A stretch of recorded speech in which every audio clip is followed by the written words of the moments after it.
আসসালামু আলাইকুম, কেমন আছেন সবাই? আজকে আপনাদের সাথে শেয়ার করব শোল মাছের রেসিপি। ইভেন আমি যেভাবে শোল মাছ রান্না করব আজকে আপনাদের সাথে শেয়ার করব। প্রথমেই আমি শোল মাছগুলোকে পানি দিয়ে ভালোভাবে ধুয়ে লবণ এবং হলুদ দিয়ে মিশিয়ে নিচ্ছি। তারপর আমি 5 মিনিটের জন্য রেস্টে রাখলাম। 5 মিনিট রেস্টে রাখার পর একটা প্যানের মধ্যে তেল দিয়ে মাছগুলোকে হালকা ভেজে নেব।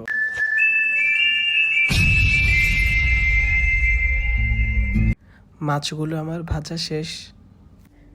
তারপর আমি ওই তেলের মধ্যে পেঁয়াজ, কাঁচামরিচ, হলুদের গুঁড়ো, মরিচের গুঁড়ো, রসুন বাটা, আদা বাটা, লবণ এবং হালকা পানি দিয়ে কষিয়ে নিচ্ছি।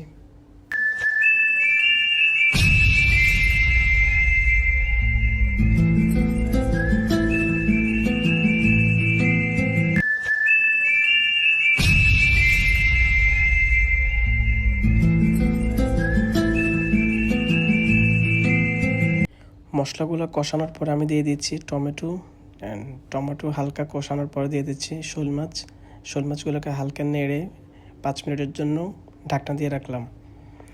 5 মিনিট ঢাকনা রাখার পর ঢাকনা উঠিয়ে হালকা একটু নেড়ে দিলাম।